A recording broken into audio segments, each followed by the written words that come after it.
Hello student, current electricity का ये आज लास्ट लेक्चर है, 13th लेक्चर। इस लेक्चर में आज हम आपको बताएंगे थ्योरी ऑफ हीटिंग इफेक्ट और इससे जुड़े कुछ कॉन्सेप्चुअल क्वेश्चंस। हीटिंग इफेक्ट को हम कैसे समझें? When current passes through a resistor, the loss of energy of cell is converted into heat energy on resistor। तो जिस तरह से करंट का केमिकल इफेक्ट होता है, सॉल्यूशन से पास कराने पर केमिकल रिएक्शन होता है, जिस तरह से मैग्नेटिक इफेक्ट होता है, करंट पास करने से करंट के चारों ओर मैग्नेटिक फील्ड क्रिएट होता है, उसी तरह से करंट का ये हीटिंग इफेक्ट है। अब हीटिंग इफेक्ट होने का कारण है कि सेल जब चार्ज को पुश करता है रेजिस्टेंस से होकर के, यानी करंट पास कराता है, तो सेल को वर्क करना पड़ता है। सेल का जितना वर्क होता है, जितना एनर्जी इसका लॉस होता है, वही एनर्जी रेजिस्टेंस पर हीट के रूप में डेवलप होता है। यहाँ देखिए, एक रजिस्टर लिए हम और एक सेल जोड़ा हुआ है। सेल का पोटेंशियल डिफरेंस B है, यानी रेजिस्टेंस का पोटेंशियल डिफरेंस B है। और जब स्विच ऑन करते हैं तो ये चार्ज फ्लो करने लगता है, यानी करंट पास करने लगता है। तो सबसे पहले हम लोग work done is equal to V into Q, ये फार्मूला यूज करते हैं जो हम लोग इलेक्ट्रोस्टैट में पढ़ते हैं। उसके पहले देखिए आप क्या लिखा हुआ है कि work done by a cell in passing the charge means electrons through a resistance is converted into heat energy on resistance। और उस हीट एनर्जी को हम लोग चार तरीके से निकाल सकते हैं। पहला, वर्क डन बाय सेल, जैसा कि हम लोग पढ़े थे, V equal to W by Q, work done by charge. ये हमारा हो गया W equal to V into Q is equal to heat H on resistance. So सबसे पहला फॉर्मूला हमारा बनता है heat energy on resistance is equal to potential difference into charge. ये पहला फॉर्मूला है हीटिंग इफेक्ट को निकालने का। लेकिन V equal to I R होता है और charge Q equal to I into T होता है। तो ये दोनों चीज को हम लोग इक्वेशन 1 में यदि रखें तो आपको मिलेगा H is equal to I square R into T. फिर हम लोग इस इक्वेशन में ओम्स लॉ को यूज करके दो इक्वेशन और बनाते हैं। आई स्क्वायर आर टी की जगह पे आई के जगह V बाय आर लिखे और V बाय आर रख करके इसको कैलकुलेट करें तो देखिए H is equal to V square by R into T, ये आपका थर्ड इक्वेशन हुआ। उसी तरह से अब हम लोग R के जगह पे V बाय आई यदि लिखें तो ये पहला इक्वेशन जो सेकेंड इक्वेशन है उससे हमें मिलेगा आपको V equal to H equal to V I T. ये देखिए चार इक्वेशन है और चारों इक्वेशन सिर्फ हीट एनर्जी को निकालने के लिए है। क्योंकि ओम्स लॉ को भी हमने इसमें इंक्लूड किया और इलेक्ट्रोस्टैटिक वाला theory V equal to W by Q को भी यूज किया। कुल मिलाकर के सबका मीनिंग एक है, अलग अलग रूप में ये फॉर्मूला है। कभी कभी लड़के लोग कंफ्यूज करते हैं इस फॉर्मूले को देख करके कि यहाँ पर H is directly proportional to R है, तो इस फॉर्मूले में H is inversely proportional to R कैसे हो सकता है? स्टूडेंट्स, एक चीज आप समझिए कि ओम्स लॉ में V, I और R ये तीनों चीजें अलग अलग हैं। लेकिन और हम लोग जब V को कांस्टेंट करके रेजिस्टेंस बढ़ाते हैं तो करंट घटता है। उसी तरह से और भी तरह के टिप्स हैं जिसके कारण आपको थोड़ा सा कंफ्यूजन होता है, लेकिन कंफ्यूज होने का जरूरत नहीं है। ये चार फॉर्मूले अपनी अपनी जगह पे एकदम सही है। यहाँ पर देखिए, हीट एनर्जी को निकालने का यूनिट क्या है? जूल। 1 जूल कितना होगा? तो इस फॉर्मूले के अनुसार 1 वोल्ट इंटू 1 गुलाम, यानी 1 गुलाम चार्ज यदि 1 वोल्ट के अंदर मूव करता है तो वो 1 वोल्ट गुलाम यानी 1 जूल होता है। लॉ ऑफ हीटिंग इफेक्ट से रिलेटेड कुछ लॉज हैं, इसको देखिए आप, इससे आपका कंफ्यूजन दूर होगा। पहला, H is directly proportional to I square. यहां देखिए, heat is directly proportional to I square, यानी करंट को ये keeping R and T constant, यानी रेजिस्टेंस और टाइम को फिक्स करके यदि करंट हम लोग बढ़ाते चले जाए तो करंट के स्क्वायर पर हीटिंग इफेक्ट डिपेंड करेगा। दूसरा है H is directly proportional to R if I and T is constant. इसी इक्वेशन में देखिए, करंट को कांस्टेंट कर दीजिए, टाइम को कांस्टेंट कर दीजिए, सिर्फ R को यदि आप चेंज करेंगे तो हीट और रेजिस्टेंस डायरेक्टली प्रोपोर्शनल होंगे। तीसरा है H is directly proportional to V square. यहां पर देखिए, H is directly proportional to V square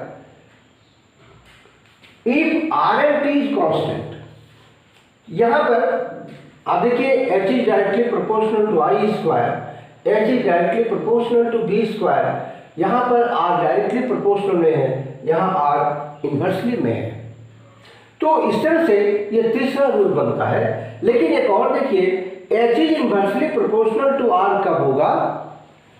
जब सेल का वोल्टेज कांस्टेंट होगा, when V and T is constant. इसके अनुसार when H is directly inversely proportional to R if V and T is constant, वो इस फॉर्मूले से हम ले रहे हैं। तो कहने का मतलब कि कहीं पर R डायरेक्टली प्रोपोर्शनल है तो उसका सेंस कुछ और है, कहीं R इन्वर्सली प्रोपोर्शनल है तो उसका सेंस कुछ और है। यहाँ पर इसको देख करके बहुत लोग कंफ्यूज करते हैं, लेकिन उसके बगल में क्या लिखा है ये देखिए, H is directly proportional to R तभी होगा जब करंट कांस्टेंट होगा, और H is inversely proportional to R तभी होगा जब वोल्टेज कांस्टेंट होगा। ये दोनों अंदर से एक ही चीजें हैं, लेकिन आपको समझना पड़ेगा। अब आगे देखते हैं हम लोग इलेक्ट्रिक पावर। अब इलेक्ट्रिक पावर जब हम लोग बोलते हैं तो आपको समझना चाहिए कि पंखे के ऊपर जो वाटेज पावर लिखा रहता है उससे है। कोई भी इलेक्ट्रिक एप्लायंसेस के ऊपर रेटिंग किया हुआ रहता है। जैसे आप 100 वाट का लैंप लेंगे, उसमें लिखा रहेगा 100 वाट 220 वोल्ट। इसका मतलब हुआ कि 220 वोल्ट उसको दिया जाए तो 100 जूल पर सेकेंड का हीट एनर्जी मैक्सिमम वो देगा या लाइट एनर्जी देगा। सो पहले पावर का फॉर्मूला हम लोग देखते हैं। Power is equal to heat by time यानी वर्क बाय टाइम। यूनिट इसका होगा जूल पर सेकेंड, यानी 1 जूल पर सेकेंड को 1 वाट बोलेंगे। ये एसआई यूनिट का मिनिमम पावर है, लेकिन ये एसआई यूनिट बहुत छोटा होने के कारण हम लोग बड़ी यूनिट यूज करते हैं, जैसे वाट की जगह पे किलो वाट यूज करते हैं, मेगावाट यूज करते हैं। अब ये पावर का भी जिस तरह से हीटिंग इफेक्ट का 4 फॉर्मूला मिला, पावर का भी आपको 4 फॉर्मूला मिलेगा। पहला, इसको सबको टाइम से डिवाइड कर दीजिए। इक्वेशन 1 को किया v q/t है, इक्वेशन 2 को किया तो t कट गया I² r बचा, इक्वेशन 3 को किया तो t कट गया v² r बचा, इक्वेशन 4 को किया तो t कट गया power is equal to v × I। ये चारों फॉर्मूले पावर के सेम है, हम लोग अलग अलग रूप में इसको यूज करते हैं। जो चीज़ आपके पास अवेलेबल है उसके अनुसार हम लोग पावर को निकालने का कोशिश करते हैं। और अब आप देखिए कि पावर का फॉर्मूला 4 है, हीटिंग इफेक्ट का फॉर्मूला 4 है। अब इसी में से आप तरह तरह के क्वेश्चंस को बनाइए। एक कहते हैं हम लोग commercial unit of electric energy. हमारे यहाँ घर में मीटर रीड करने के लिए आता है। वो क्या रीड करता है आप जानते हैं? वो कितना बिजली हम खर्च करते हैं, कितना इलेक्ट्रिक पावर हम यूज करते हैं, उसकी एक नई यूनिट में वो नोट करके जाता है। हम लोग कॉमर्शियल यूनिट की बात कर रहे थे, तो कॉमर्शियल यूनिट किलोवाट आवर होता है, यानी 1 किलोवाट का कोई भी अप्लायंस यदि 1 घंटे तक आप रन करा दें तो जो बिजली जो मीटर उठेगा वो 1 यूनिट होगा और उसी को 1 कमर्शियल यूनिट बोलते हैं। 1 kilowatt hour 1 kilowatt hour is equal to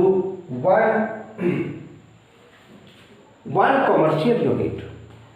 तो हम लोग जो मीटर रीड करते हैं, हमारा जो मीटर रीडिंग देता है वो वाट में नहीं देता, क्योंकि वाट पावर है। हमें एनर्जी खर्च करते हैं, उसका यूनिट किलोवाट आवर में देता है। 1 किलोवाट आवर 3.6 इंटू 10⁻³ जूल होता है, 1 कमर्शियल यूनिट कहलाता है। इसी को हम लोग अपनी भाषा में 1 यूनिट बोलते हैं। स्टूडेंट्स, हम इसके अलावे थोड़ा सा कुछ और भी बता रहे हैं, इसको ध्यान में रखिए आप कि किसी सर्किट में, मान लीजिए यही सर्किट है, इस सर्किट में मैक्सिमम पावर डिलीवर करने का कंडीशन क्या होगा। तो मैक्सिमम पावर डिलीवर करने का कंडीशन के लिए हम लोग एक सर्किट लिए, एक सेल लिए, आई करंट जा रहा है और रेजिस्टेंस पर पावर डिलीवर हो रहा है, हीट एनर्जी डेवलप हो रहा है। तो हम लोग ये जानना चाहते हैं कि सेल के अंदर एक इंटरनल रेजिस्टेंस है, यहाँ पर एक इंटरनल रेजिस्टेंस है स्मॉल आर, क्योंकि बिना इंटरनल रेजिस्टेंस का सेल होता ही नहीं है, और आर एक एक्सटर्नल रेजिस्टेंस है। अब आप देखिए पावर का फॉर्मूला I²R होता है, यहीं से आप देख लीजिए बोर्ड पर, पावर का फॉर्मूला I²R होता है। लेकिन I का फॉर्मूला क्या होगा ओम्स लॉ से, V = IR होता है, I = V/R होता है।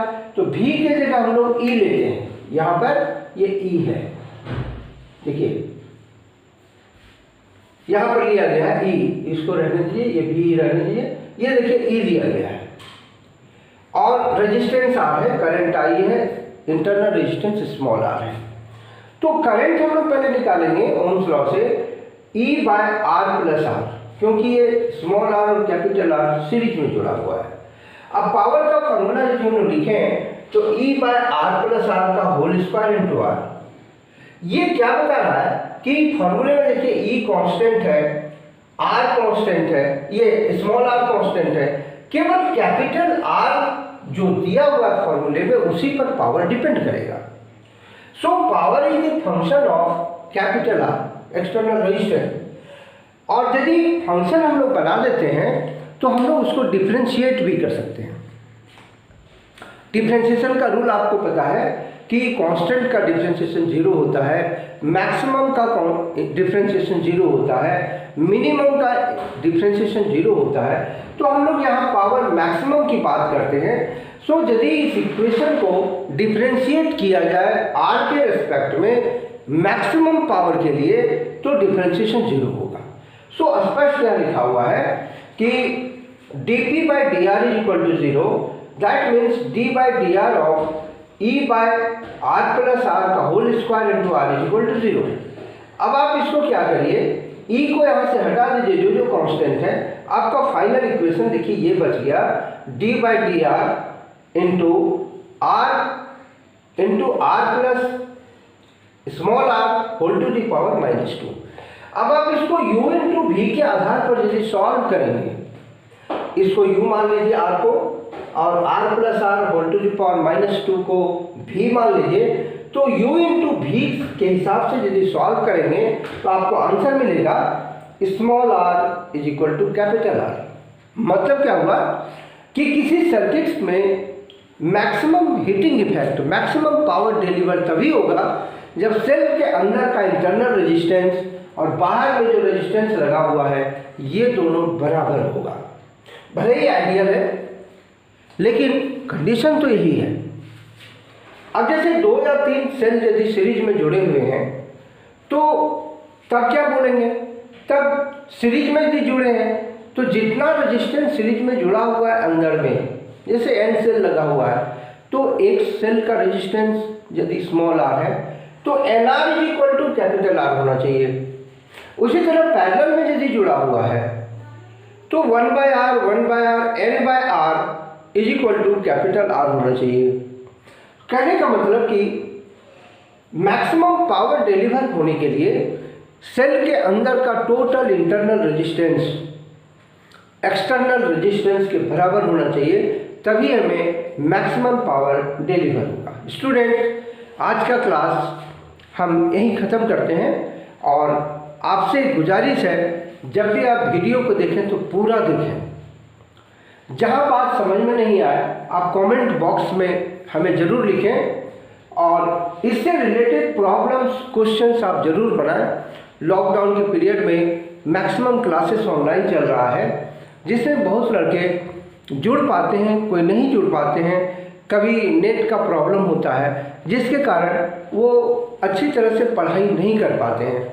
आप इस वीडियो को देखेंगे तो आपको कॉन्सेप्ट भी मिलेगा और डिस्क्रिप्शन में लिंक दिया हुआ है, वहाँ से आप नोट्स ले लीजिए, यानी आपके लिए ये फ़ायदे ही फ़ायदे होगा। नेक्स्ट वीडियो में हम दूसरा यूनिट शुरू करेंगे, magnetic effect of current. Thank you.